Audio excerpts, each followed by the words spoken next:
जो स्वयं बेलपत्र का एक स्वरूप है, आद्य शक्ति है।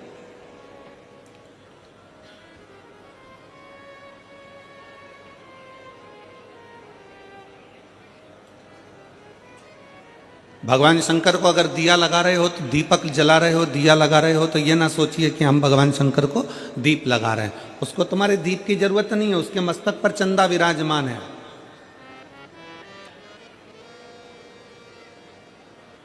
उसके मस्तक पर स्वयं चंद्रमा बैठा हुआ है।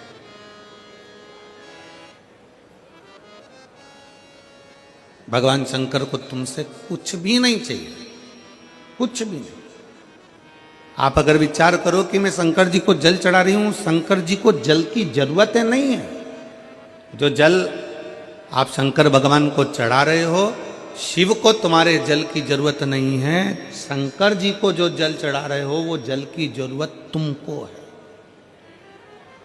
जिस दिन तुम्हारा दुख का समय आएगा, तुम्हारा चढ़ाया गया एक लोटा तुम्हारे सामने आकर खड़ा हो जाएगा। जो तुमने भगवान को दिया है, जो तुमने भगवान को प्रदान किया है, जो तुमने भगवान को दिया है। एक चरित्र आता है, स्मरण में रहे आपके। एक राजा ने अपने नगर में सूचना कर दी कि मुझे नहीं मालूम कि मरने के बाद क्या होता है। एक राजा ने सूचना कर दी कि मुझे नहीं मालूम कि कब्र के अंदर होता क्या है। जब किसी व्यक्ति को दफना देते हैं, किसी व्यक्ति को भूमि की समाधि दे देते हैं, तो उसके साथ होता क्या है मुझको नहीं मालूम।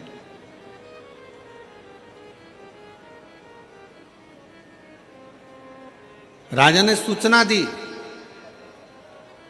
अगर मेरे राज्य का कोई व्यक्ति कब्र के अंदर सोने के बाद मुझे बता दे कि कब्र के अंदर होता क्या है, मरने के बाद होता क्या है, तो मैं उसको मुंह मांगा धन दूंगा। अब सोचने वाला विषय है कि मरे कौन बताने के लिए, जो मर गया वो आके बताए कौन।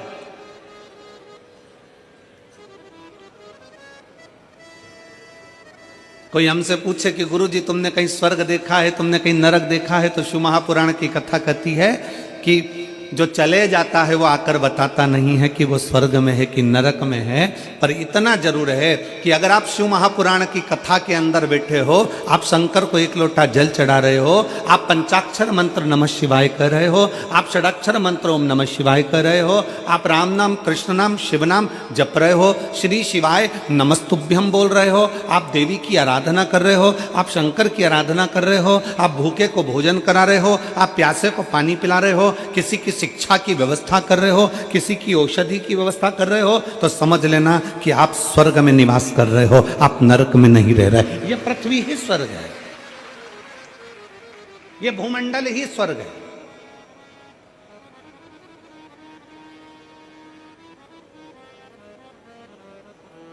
अब राजा ने सूचना कर दी कि कोई मुझे बता दे कि कब्र के अंदर होता क्या है, मरने के बाद होता क्या। कोई मुझे सूचना दे होता क्या है। अब दे सूचना कोई।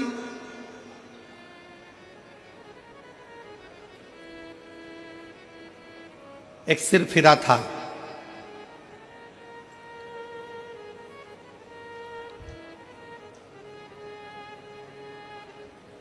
बहुत कंजूस था। उसके मन में आया कि राजा ने सूचना दी है कि कब्र के अंदर होता क्या है, मरने के बाद होता क्या है, बताना है।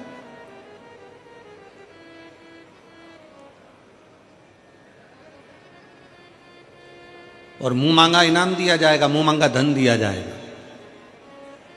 ठीक है। उस व्यक्ति ने, कंजूस ने विचार करा कि मैं अगर अंदर कब्र में चले जाऊंगा, सो जाऊंगा, 20-25 मिनट की बात है, राजा ने तो 15 मिनट दिए हैं, मैं 20 मिनट अगर कब्र के अंदर मिट्टी में दब के सो भी जाऊंगा तो आकर बता दूंगा कि क्या होता है। ठीक है। उस व्यक्ति ने राजा के पास जाकर कह दिया कि मैं कब्र के अंदर जाने को तैयार हूं, मैं मरने को तैयार हूं, मैं बताने को तैयार। राजा ने कहा ठीक है, तैयारी करो।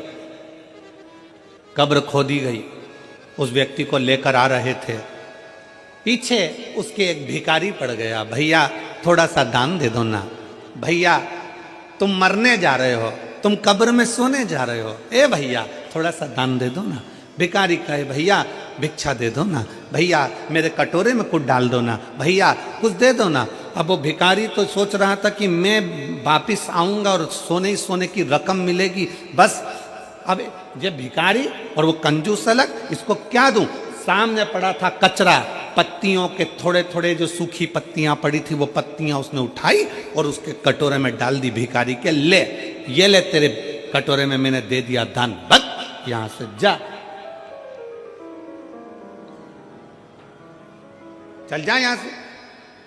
और कटोरे में वो सूखी पत्तियां, पेड़ की सूखी पत्तियां, कचरा उठाकर डाला। भिखारी कचरा लेकर चले गया। इस व्यक्ति के लिए कब्र खोदी गई, उसको अंदर सुलाया गया, उस पे मिट्टियां डाली गई, मिट्टियां डालकर पूरा की पूरा पैक करा गया। अब जितनी जितनी मिट्टी डलती जा रही थी उतना उतना उसका मन घबराते जा रहा था कि अब तो मरना निश्चित है, अब जीवित रहूंगा ही नहीं तो बताऊंगा कैसे, धन किससे लूंगा, पैसा किससे लूंगा, मेरे तो प्राण ही चले जाए।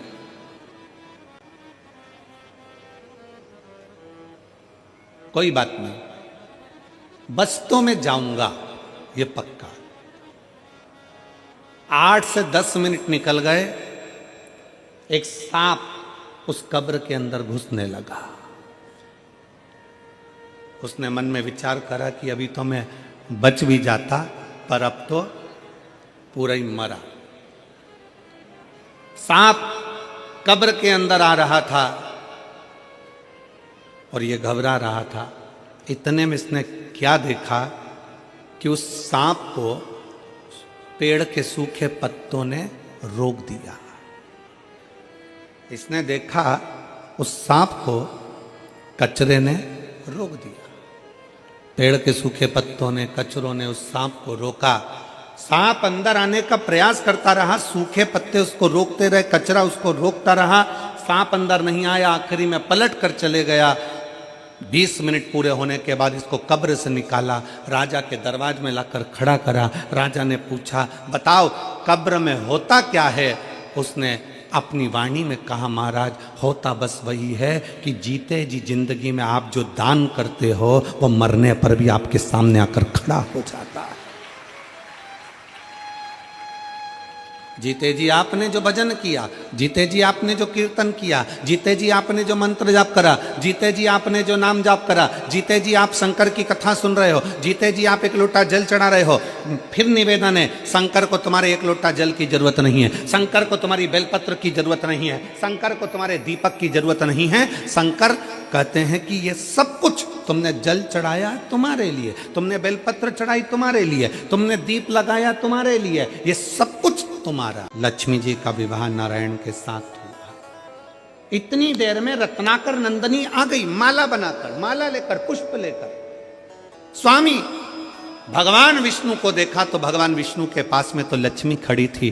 दोनों की वरमाला हो चुकी थी, भावर हो चुकी थी, दोनों का विवाह हो चुका था। रत्नाकर नंदनी की आंख में से जल बहने लगा, नैनों से जल बह रहा था। भगवान नारायण ने बुलाया, हे रत्नाकर नंदनी इधर आओ। रत्नाकर नंदनी आई। प्रभु मैं आपको वरना चाहती थी, मैं आपको अपना बनाना चाहती थी। भगवान कहते हैं, रत्नाकर नंदनी मेरा विवाह लक्ष्मी जी से हो गया है, तुम मुझे वरना चाहती थी, मैं जान गया था तेरे मन की दशा को, पर तू चिंता मत कर। कलिकाल में जब मेरा कल्कि अवतार होगा तब मैं तुझे अपनी अर्धांगिनी बनाऊंगा। मैं तुझे अर्धांगिनी बनाऊंगा, तब तक तू त्रिकूट में, त्रिकूट पर्वत पर मां वैष्णो देवी के नाम से विख्यात होकर विराजमान होगी। तेरे में 3 देवियों की शक्तियां तेरे साथ होगी, वहां बैठेगी।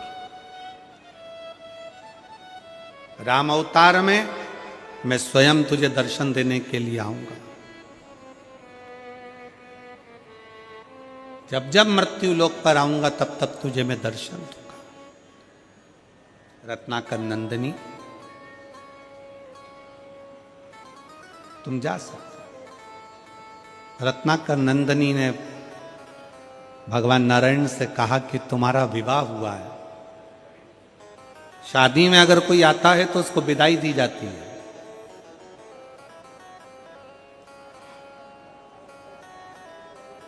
शिव महापुराण की कथा में अगर कोई आता है तो उसको जजमान विदाई नहीं देता। शिव महापुराण की कथा में अगर कोई आता है तो भगवान शंकर उसको आखिरी दिन विदाई देकर भेजते हैं। इसीलिए शिव महापुराण का छठा दिन शिवरात्रि मानी जाती है और 7वें दिन विदाई मानी जाती है। तो भगवान शंकर उसकी झोली में खुशियां देकर भेजते हैं।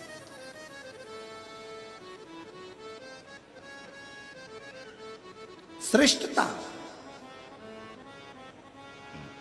रत्नाकर नंदिनी कहा मैं जा रही हूं, पर मैं आपके विवाह में साक्षी बनी हूं, आपके विवाह में मेरी साक्षीता है, आप मुझे विदाई दीजिए। भगवान नारायण मुस्कुरा कर कहते हैं कि आपको मैं विदाई दूं, ये श्रेष्ठता कहां? हमारे देवों में भी देव महादेव हमारे पास में बैठे हैं, विदाई वो देंगे। तुरंत रत्नाकर नंदिनी शंकर जी के सामने हाथ जोड़कर बोली कि हमको विदाई दीजिए। रत्नाकर नंदिनी के शब्द सुने तो शंकर भगवान बोले कि आप स्त्री हो और स्त्री को विदाई मां जगत जननी पार्वती देंगी। पार्वती जी ने शंकर जी को देखा और देखकर मुस्कुरा कर कहा कि मैं क्या दूं इसको, मेरे पास तो फूल के जेवर हैं, मेरे पास कोई गोल्ड नहीं, हीरा नहीं, चांदी नहीं, सोना नहीं। सारे देवी देवताओं के पास में, सारी देवियों के पास में सोने चांदी के हीरे पन्ना के जेवर होंगे, पर मेरे शंकर भगवान की धर्म पत्नी माता अर्धांगिनी माता पार्वती के पास हीरा मीरा नहीं, क्योंकि शंकर भगवान तो खुद कोहिनूर हीरा है और जिसके पास मिल जाते हैं तो उसको हीरे की जरूरत ही क्या पड़ती है। मेरे पास तो खुद कोहिनूर हीरा मेरा शिव है।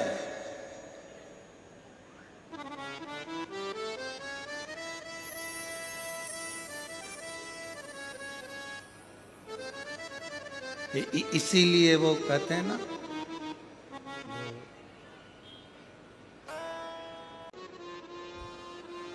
शिव योगी की कथा कर रहे, काशी प्रदेश में रहने वाला वो शिव योगी भगवान शंकर की भक्ति में झूमता, शिव जी को भस्म का श्रृंगार करता, वो भस्म अपने तन पर धारण कर लेता। शंकर जी को बेलपत्र का श्रृंगार करता, बेलपत्र अपने तन पर धारण कर लेता। भगवान शंकर को जल समर्पित करता, वो जल का आचमन कर लेता। शिव योगी भगवान शंकर को जो समर्पित करता वो शिव का भाव से, भगवान शंकर का औषधि भाव से अपने ऊपर धारण कर लेता। भगवान का चढ़ा भगवान को समर्पित किया गया, कोई साधारण हो सकता है? हमने पहले भी एक बार कथा में कहा था, मेरी जीजियों से निवेदन है, मेरे जीजाओं से निवेदन है, मेरी बेटियों से बेटाओं से निवेदन है, कोई 500 रुपए की साड़ी लेकर आए, कोई 1000 रुपए की साड़ी लेकर आए, कोई 10,000 की साड़ी लेकर आए, तुम 200 रुपए की साड़ी लेकर आओ।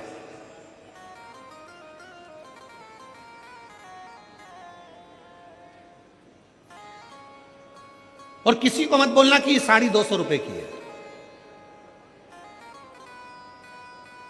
किसी को मत बोलो कि ये साड़ी 200 रुपए की है।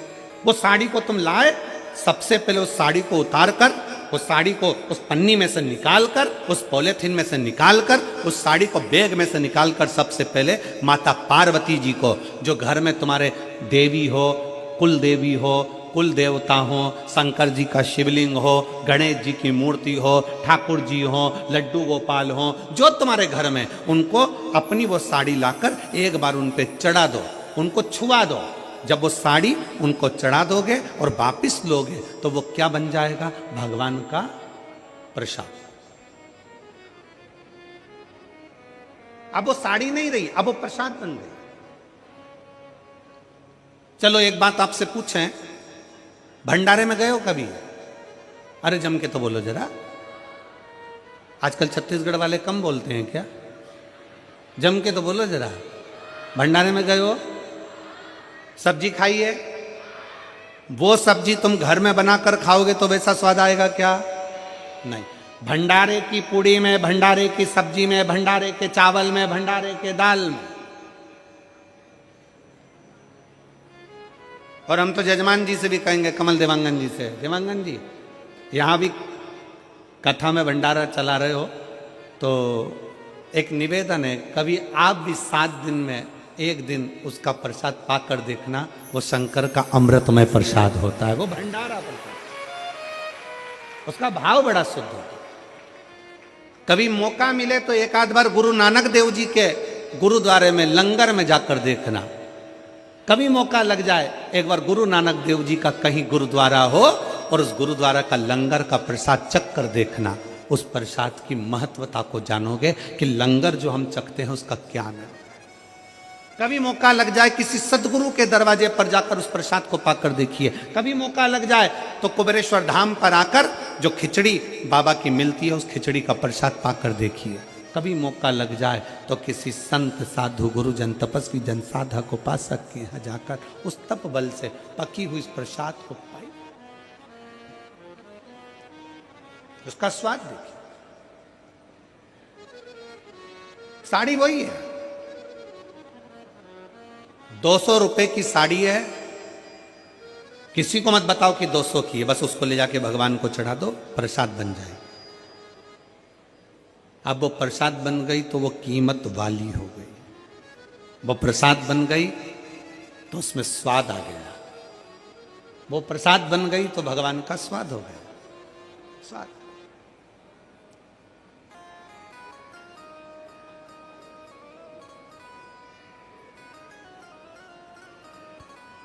हम देवांगन जी हमारे लाडले की पूजन करते हैं, कल्लू जी की, और हमारे जो शंकर जी हैं और शालिग्राम जी हैं उनको हम आपके कक्ष में, हमारे बाजू में अलग कक्ष में उनकी सेवा होती है। सुबह सुबह हम वहाँ पहुँच जाते हैं सेवा के लिए। तो जब भगवान को भोग लगता है और भगवान का जब स्नान आदि हो जाता है, भोलेनाथ जी का पूजन हो जाता है और भाभी जी वगैरह वो फ्रूट्स थोड़ा सा फल और दूध वगैरह भेजती हैं, तो वो हम भोग लगाकर वापिस उसको बाहर भेजते हैं।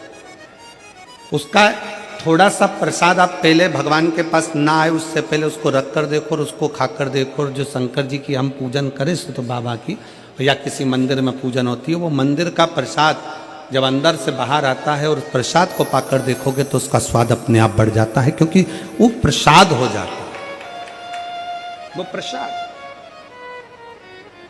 सत्यनारायण भगवान की कथा करवाओ, आटे की पंजेरी बनाओ, पंजेरी को अलग रख दो और एक कटोरी पंजेरी सत्यनारायण जी के सामने रख दो। जो अलग रखी है उसमें स्वाद नहीं आएगा, जो सत्यनारायण जी के सामने रखी है उसका स्वाद बढ़ जाएगा, क्योंकि वो प्रसाद है, प्रसाद।